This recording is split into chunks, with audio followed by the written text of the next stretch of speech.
Very good. And so anyway, thank you, welcome. Hello, Deirdre. There's someone whose name is very long, Thomas, is it? Yes. Say hi. Yeah, that's me. Hello, how are you doing? Oh, is it Tomas? Yes, Tomas. You got it. Thank you so much. Thank you. So, and Melissa. So before we start, because I'm waiting for people to come in, I just want to ask you a question. So this is just for fun. You will not get any prizes for this. You will not get, there's nothing besides of application fee waiver for all of you, but I want to see if you can figure this one out. So in which state can you be the farthest from a McDonald's in the contiguous US?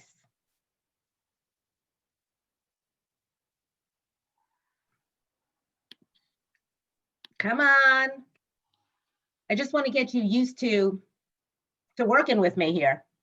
I will be throwing out questions at you throughout.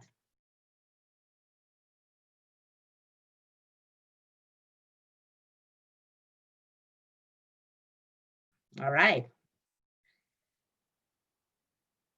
So it looks like everyone said Wyoming, which is actually what I thought too. And I have to say, we're all wrong. The answer is Nevada. So anyway, I can give you a long explanation, but it is Nevada. So anyway, that's how I'd like to leave you right now, that we have all a lot to learn. And so let's begin.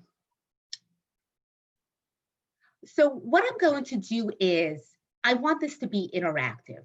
I have a presentation, I'm going to have information because I want you to see it, but we're a small, intimate group. So at any time, if you have any question, raise your hand, Brian can moderate, or we're going to have a live question and answer. And don't be shy, because chances are the questions you have will be what the questions someone else has. So hold on 1 second, and I'm going to share my presentation.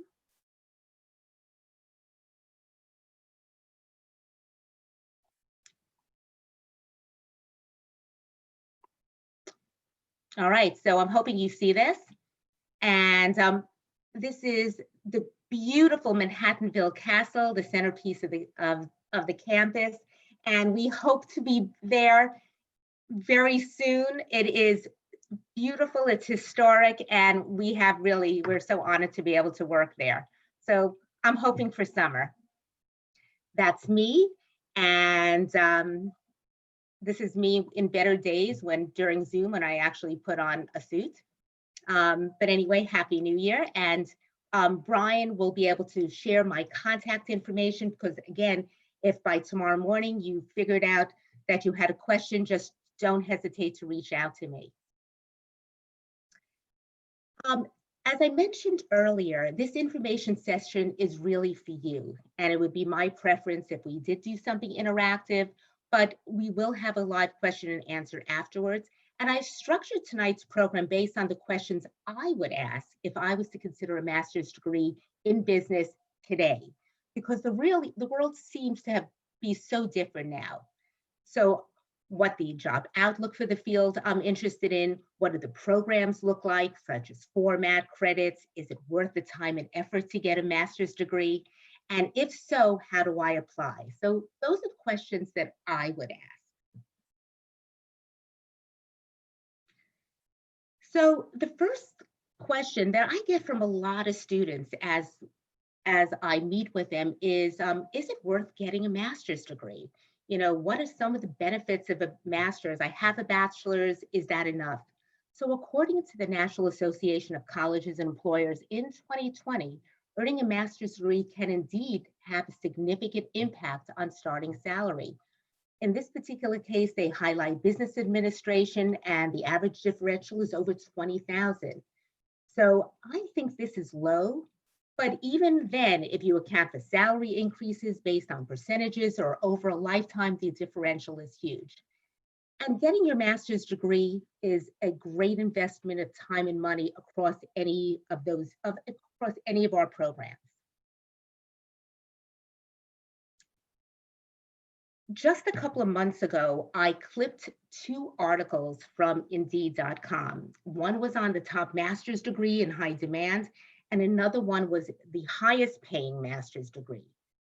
Because more than just a salary, a master's degree can help you find a job, get promoted, and do your job better. So if you Google the above articles from November 2020, the top, or you can trust me, the top master's degrees in demand include business in general and HR management. So they specify those in that top article. On the bottom article, the highest paying master's degree, this article lists business administration again, marketing, and finance. So just between these two articles, we'll be exploring all of these four programs in more detail. So if you're here, applaud yourself because you're really choosing a great time to get a master's degree and a great time to get a master's degree in one of these four programs, if that's what you're considering. So I'm not going to read you what the Occupational Outlook Handbook says, but I looked up each of those of our programs because again, I really feel that it's important for you to get real good information. And so for finance, the Outlook is excellent. In the case of finance, job growth is much faster than average. So that's what you need to know. If it says the minimum requirements is a bachelor's degree, know that a master's degree is going to help you stand out from your competition and also prepare you for leadership positions, as well as have an edge up on so many different other types of positions. The outlook for HR management is also faster than average. And lately, I've been reading that COVID is changing this to much faster, even in the last couple of months, since everything about the world of HR has been changing. Hiring, training, benefits, work formats, and even job titles. I saw an article, I think it was yesterday in Fast Money, that they're now hiring directors of remote work. Like, how interesting is that? So new opportunities are being created every day.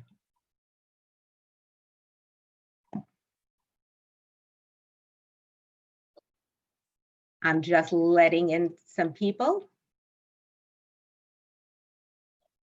All right.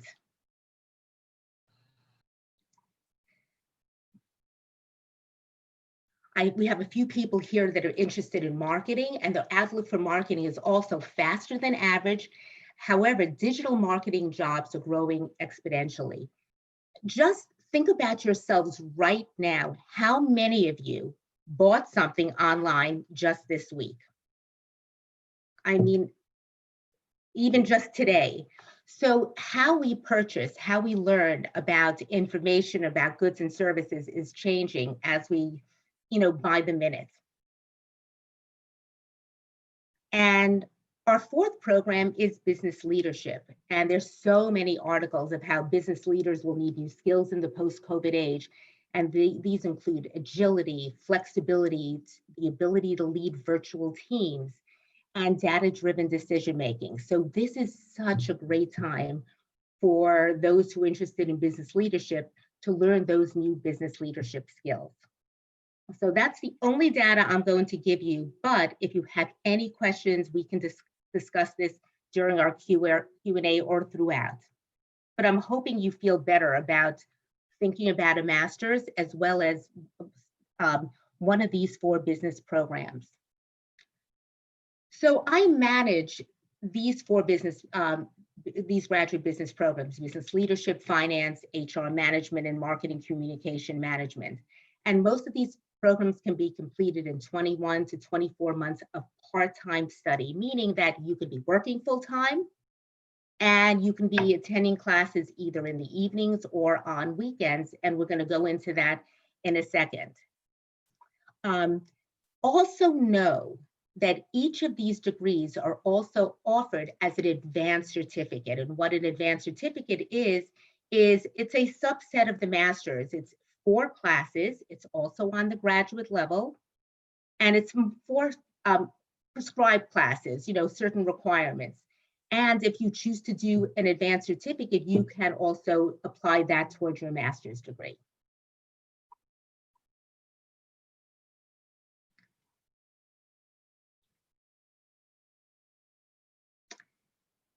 Depending on the program, the classes will meet in different formats. So business leadership is essentially a weekend program. I'll describe to you what that is. Finance will be weeknight. HR management and marketing communication management are also weekend classes. But it's not, so for the weekend classes, it's not every weekend. What a weekend means is that it's going to be within a term. And let's say a term is summer, spring, fall. Your classes are going to meet just 3 weekends. This is a very popular format. So each class is a full day Saturday and a half a day Sunday, and it's approximately 1 weekend a month. Summer is a little bit more condensed. Finance, which is a weeknight program, meets for 12 weeks and in the evening from 7 p.m. to 9:40 p.m. And so that's how the formats work. If you're doing 2 classes per term, it'll be 2 weekends a month approximately. If you're doing 2 weeknight classes, it'll be 2 evenings a week. So far, so good? Great. Brian can share with you these program sheets so you can get an idea of what are the required courses, what are your elective options, And just so you know, all of our master's programs are 36 credits, so it's comprised of 12 classes. This will give you an idea of finance. So you, again, 36 credits. We currently are, let me just see the chat as people. Oh, this is, Juliana is asking a question. How many classes does a typical part-time student take? That's a great question. And again, it's up to the student. So a typical class is really, graduate students tend to be grown-ups, adults. Many of them have families, most have jobs of some sort. So if someone is working part-time, they might be taking 3 classes a term. If someone is working full-time, they're going to be taking 1 or 2 classes a term. So it's really up to your personal situation. And it's also up to the season. If you're an accountant, you might want to take off spring term and take classes in summer, fall, and and just maybe take 1 class in the spring. So again, it's up to your personal situation. This is our HR management program, again, required classes and elective classes. And one of the things that we recently did is we aligned our master's program with SRM, which is the Society for Human Resource Management, which is the professional organization for HR managers. So this can fast track you with certification if you choose. And if anyone is interested in SRM, and you would know that, I will be happy to discuss that further. And then it's our marketing communication management program. Again, required classes, elective classes, 36 credits. And through your electives, in any of the programs, you can then personalize your program based on your particular interest. So I'll be sharing with you at the end what the spring schedule is going to look like. One great reason to come to Manhattanville College is that you just don't get career resources right after you graduate, but we have them for a lifetime. So take advantage of that. Use it for your first job after our program, but then you can come back 2 or 3 jobs later. We have relationships with over 350 employers. When it's not COVID, there's so many events on campus, but right now they're doing a lot of virtual events. And we have resume resources and handshake resources that are sending students right to their inbox, different kinds of job opportunities.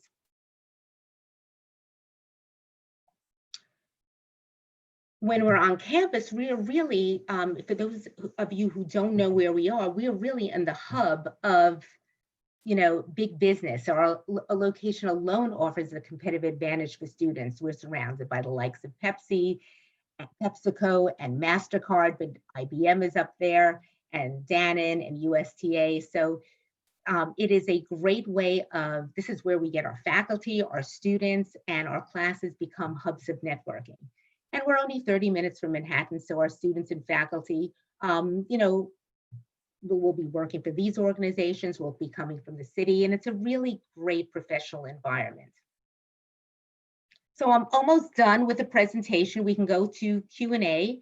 But basically, Brian has been sending you through the chat the application fee code. It's on the website, and he'll help guide you through this, but it's a matter of just filling out an application, getting your undergraduate college transcripts, letters of recommendation, a resume, and a personal statement. And if you can apply for financial aid or tuition reimbursement. So I'm going to stop sharing, but we really do make this as simple as possible for you. Hello, I love seeing all of your faces, but I hope that I didn't put you to sleep, but by giving you all this data, but instead made you feel more comfortable about perhaps considering a graduate program. I know there were some people new to Zoom. So you can ask a question by just unmuting and raising your hand, or you can also type it in the chat. So hopefully at the bottom of your screen, you see a little chat bubble, a messaging kind of bubble. Very good. And if you click on that, you can type in a question, so feel free. And I see Matthew has a question. How are you? So you just have to pardon the screaming in the background. I have a 1-year-old son, and he just woke up. All right, bring him on. Yeah, quick question. So the weekend class options, how many credits, how many classes are you taking in that weekend schedule? So each class we offer is 3 credits. And so if you're doing a weekend format class, it's still 3 credits. It's 3 different, it's 3 different weekends. So if, let's say, you're doing one class in the spring and it's a weekend format, it'll be 1 weekend in February, 1 weekend in March, and 1 weekend in April. Right. And it'll be a full day Saturday and a half a day Sunday, and that'll be a 3 credit class. Oh, okay. So each semester you're taking 9 credit hours. Yes, but within that, there will be online activities throughout. If you're only meeting once-to-one during that month, you might not have formal class, but you'll still be interacting with your fellow students and the faculty. It just won't be a live class. Now, one of the things we do, though, is the instructors have been awesome about, about using Zoom effectively, which is a very unusual, this is unusual, unprecedented times. So they're not going to be keeping you for 8 hours. Don't think that you're going to be doing 8 hours worth of Zoom on a weekend format. They have been so creative. So what a typical weekend class will be like when we're not in the classroom, hopefully we'll be in the classroom, is that they might start out, everyone will be online in the morning and getting, a lecture. The instructor is going to be going over things. You're going to be doing breakout groups. You'll be breaking them out for lunch. You might be coming back for, more a presentation, a lecture, a video, guest speakers. They've been utilizing a lot of great, unbelievable guest speakers. Again, breakout rooms. And then you might be working on your own asynchronously. So it's not that you're sitting in front of the computer for 8 straight hours. Does that help? That's helpful. Okay, but again, I don't know if I'm making myself clear, but these are great questions. I have a couple of questions, if that's okay. So I noticed on the marketing communication management side, excuse me, it said that you have like an accelerated weekend format. Can you just touch on a little bit how that works, like how many classes that is, like what, So that's a great question, Juliana. And just what I said to Matthew is the weekend format is accelerated. So instead of taking classes, every week for 14 weeks, you're doing 3 weekends. And in those 3 weekends for that term, you're completing a class. So it's condensed, but it's very accelerated. And it's very popular for people who are working full time. And with Danielle, I might pick on you. So Danielle is one of our marketing students. Danielle, can you just share a little bit about what a typical weekend class is like? Because you're doing it right now. Yeah, so for most of my professors, they have put in that they're gonna keep us like from 9 to like 12 on the longer day, 9 to 12, 9 to 1. And then they usually give you a list of activities that you need to complete, whether it be group work or you have to do like an individual assignment.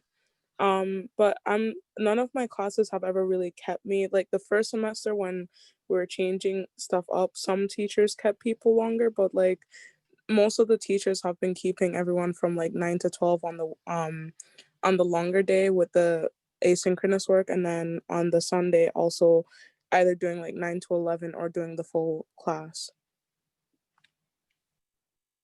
Yeah, they're being very sensitive to our, contact hour needs, but also the fact that no one can sit in front of a computer for 8 hours straight. Yeah, we also get like a break during class as well, and we still most of the time we just break for lunch and then we start asynchronous work. Fair enough, though. Thank you. So, but anyway, that'll be different for each class, but that'll give you an idea. So, thank you. What else do I you have need another question. Yeah, Juliana, good. So I think this one may be more for Brian. I think when we spoke over email, you said the application is due February 1st. So when do typically classes start? And like when do you kind of hear back about the application and that kind of process? Hi, Juliana. So yes, the application is due by February 1st because that will technically be the first week of classes for the spring start. We would love to see you get your application completed sooner than that, so it's not a rush to get registered for classes. I'm just pulling up your specific application right now so we can take a look. So right now I see that your application is on file and I see that it's in progress. So the biggest thing for you to do right now would be to use the fee waiver from tonight to submit your application with your essay and your resume so we can collect your letters of recommendation and pull down your transcript. You're very close to completing. So once you get the actual application submitted using tonight's fee waiver, shoot me an email and we'll work on to the next steps. And Brian, do you mind if I email you the spring schedule? Can you email everyone the spring schedule just so that they understand, like by looking at the schedule, you'll get a better understanding of class meeting times and which weekends a class is meeting. I will certainly do that with the precursor that we have applications and interest from spring of this year, maybe through to the spring of next year. So use that as a template, everybody, to take a look at what a typical schedule might look like for a semester, and kind of imagine what your first or second semester might look like in the program using that as a template. Very good. That's a very good point, Brian. Thank you. Hi, Patricia. I just wanted to welcome you. All right, so Juliana can't be the only one who has questions. Jean, excuse me, I have a question. Yeah. 2 questions. I think you mentioned it already, but I was wondering if all the classes that are offered with pretty much every program are also offered online, or are there any certain classes that are only offered face-to-face and not online? Okay, so right now, but because of COVID, our spring classes are offered remote. Okay. If it wasn't for the pandemic, then we have students in the classroom, and that's something that we hold near and dear. Classes are small, they're highly interactive. We have a gorgeous campus, the students will be able to take advantage of, the cafeteria, the library, all of that. But because of the pandemic, but it has been working out very well for our graduate students. They're being offered remote. Does that help? Yeah, I was just wondering because just because of the schedule and just hoping to know that I will have the flexibility of being able to decide if I want to take a class either online or face to face. If I have the chance to take a face to face, I would love to take a face to face, but maybe on that particular time that that class is offered, I'm not able to take that class, just to know that I'm also being able to take it online. And Tomas, if you have like something specific, I have students that come in very specific. Hi, I'm an athlete. These are my games. Or hi, I work for a company, but I have to travel.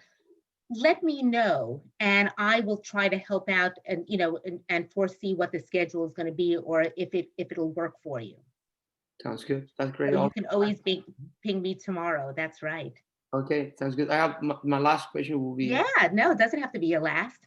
All right, it's for Brian. I was hoping to have that file that you said about the admissions, and I was just hoping to know what's the deadline for admissions for the summer term and for the fall.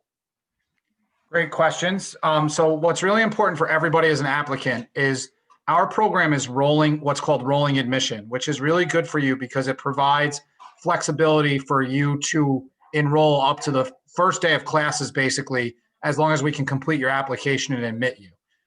So the deadline for each term is technically when classes start. So right around June 1 for the summer start, and then right around September 1 for the fall start.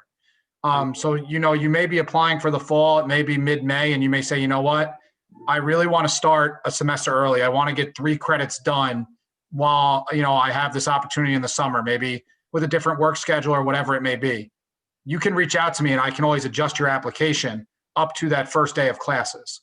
But use those dates in your mind right now of June 1 for the summer and September 1. No, Laura, you're shaking your head no. I'm sorry, you're killing me. Classes start June 1, so I would much prefer if we try to get them in at least the week before. And Brian's right, technically you could go up to the day you start, but then it's very hard to register you because we don't process your email. It's much better for you, it's better for us, it's better for preparation if we could at least set the deadline as a week before classes start. Understood. Yeah, and also classes can fill up, so there's a lot of things. So I would always suggest apply as early as possible, register as early as possible.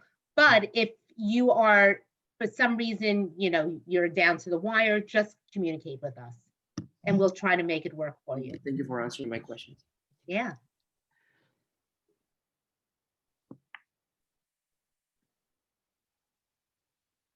How else can I help you? Otherwise, I'm going to start posing, where's your favorite McDonald's menus?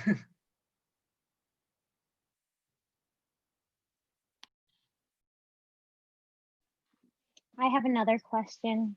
I can ask questions all night if you want. I love it. So how many people do you typically have, per term in the marketing communications management program? Like students? In a class or for the whole program? Both? Oh, it's funny. I can't tell you for the whole program because it changes every term. Like spring and fall are bigger terms, so people will be coming in, but then people graduate. It changes. But I would say an average class is about 6 to 15 people, 20 people. If some of the core classes that other people have to take or are really popular, they'll be a little bit bigger, some of them, but they're always going to be small and intimate. You're always going to know your professor. That's why you would come to Manhattanville. It's not going to be big lecture classes. It's not going to be, that you're going to be part of the marching band. That's not who we are, especially on a graduate level, even though that could be fun. But it's about getting to really know your professors. You get to know me more than you would ever want to know. You get to know your fellow classmates. The classes become like everyone starts to know each other. They're sharing job opportunities. I mean, we've had students that, let's say one student comes to mind, she works for one of the major banks. She had a job opening. Before they even posted it in HR, she shared it in the classroom. We've had faculty members who've helped get students jobs. We've, as students or alum are letting me know about job openings, so I share it with the students. So it really is a very warm community. And once we get back to campus, we have so many events. We have like an awesome alumni event, and we have events throughout the year. So we're just really looking forward to getting to know you in a different way. This will work for now, though. Deirdre. I have a question, yes. The SRM certification, Yes. I think I read that, well, actually, no, maybe I'll just ask the question. So can you explain a little bit more about how that prepares you for the exam and when you would be able to take the exam? Okay, so different questions. So we have two things. We have a SRM certification prep class, which is independent of the master's degree. Okay. So if you're interested in SRM certification, you don't need a master's degree. However, you do need a certain amount of work experience and knowledge within that. So if you're going for your master's degree first, I mean, people have gone both directions, but the master's degree will fast track you so that you can take the exam quicker. You don't have to, if you normally you would have to wait 5 years, you can do it in 3 years. Also, but if you have SRM certification already, you can use your master's degree for recertification credits. Okay. So it is really a very nice blend. Are you working in HR currently? I'm working in HR and I am interested in doing both. So both the master's and the SRM certification. I was thinking about doing the SRM exam this year. So I was just wondering if that's an additional, course I should take. It is an additional course that you take. In fact, we just offered a prep class. We are going to have another prep class next fall. Okay. But I mean, it's a preparation class, but you can do that in any different way, and you can use your master's degree for recertification credits, or you can start your master's and then take the SRM prep. I mean, we've had students that have done both. It's a lot to do at the same time. I wouldn't advise you to do it at the same time. I would choose one path before the other. Okay. All right. Can I just add that our master's program in human resources is aligned with the SRM association, so that our masters will allow you to sit for that certification exam with fewer hours. Not all HR management programs are aligned with SRM. So that's sort of the two-prong answer, I think, to your question. Is our masters in human resources would allow you to sit, but you'd still take a prep class, whether you took it with us or with somebody else. And if you just don't take the masters here, or you don't, then you could take the SRM prep class, which is just different. But before you would take a HR management program at any school, you want to make sure whether their program is aligned with the SRM organization or not. Okay. Thank you. Thank you, Laura. That was for clarifying. Yes.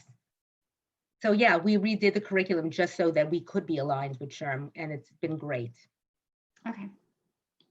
But you Great would still, field, by the way, to go into now too. but I have just another question. Oh, please. So you would suggest that even after you complete your master's, that you would still do the prep course? Or just would you try and set the exam? So let me answer that. Very different skills, knowledge sets. So the master's will certainly help you, but the exam itself, it does help to have a prep class, because you now know the specific information for that exam. Okay. It's very specific toward that exam. So it doesn't mean that you need a prep class. You can, get a study guide and just do it on your own. But the information that you're learning in the classroom is going to be helpful, but it's not specific for the exam. Okay. All right. That's good. Yeah, yeah.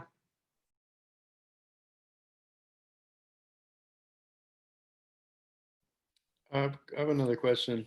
Please, Matthew. As far as admissions are concerned, Mhm.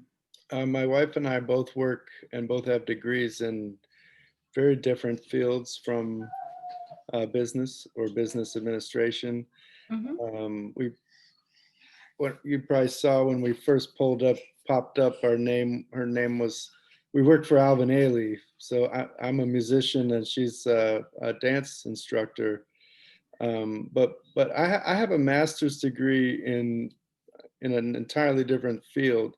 And I'm wondering if I apply for the program, are there any prerequisites that I should make sure that I have before applying?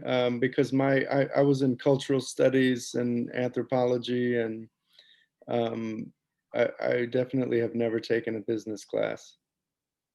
Matthew, that was such a great question. Thank you. Thank you. First of all, love Alvin Ailey. Can't wait till you guys get back.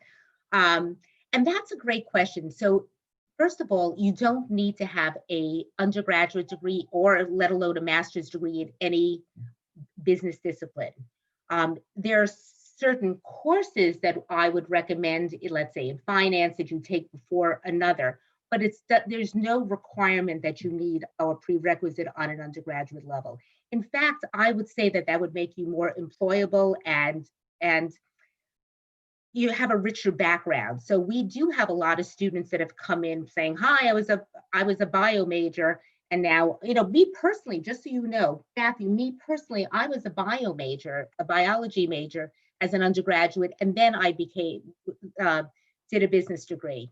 So, and I think it's definitely has helped me. So I love that cross reference. Now, I would also say that in order to get back to school, and we do have students that have already master's degree in different disciplines, it helps to be able to know how to use PowerPoint or a little bit of Excel or Word, just because you're going to be doing presentations, you're going to be doing papers and things like that.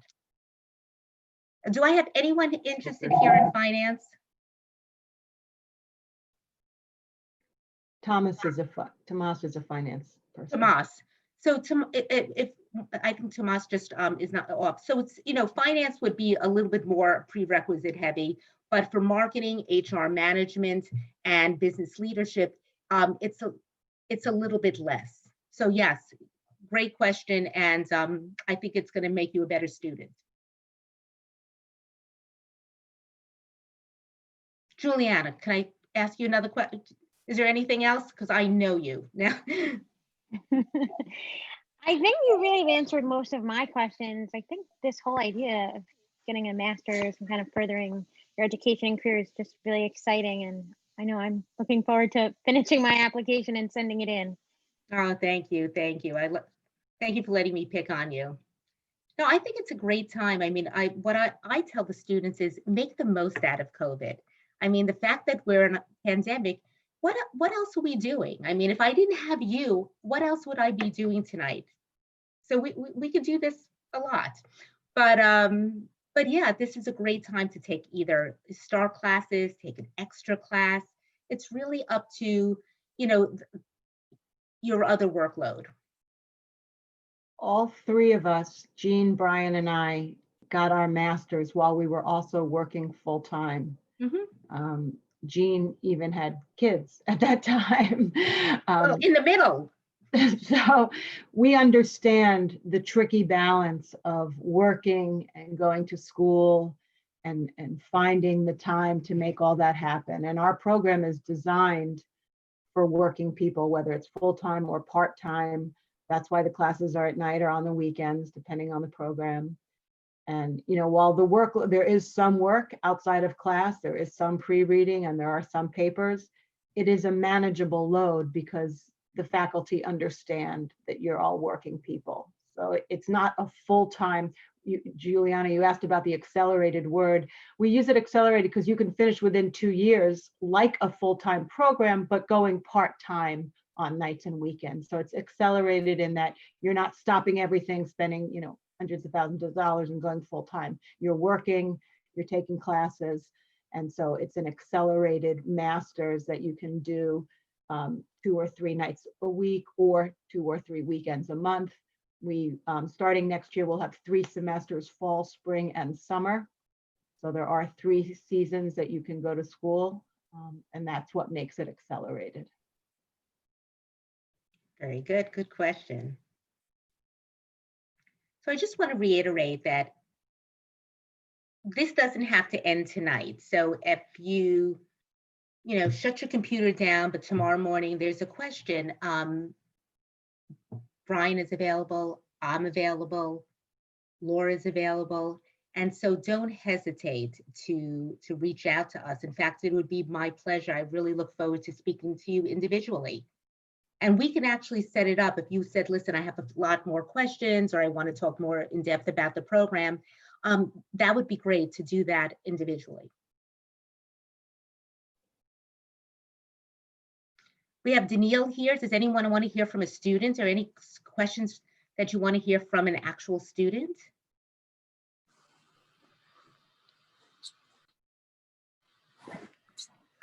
Good. All right. Brian, do you want to finish off with anything?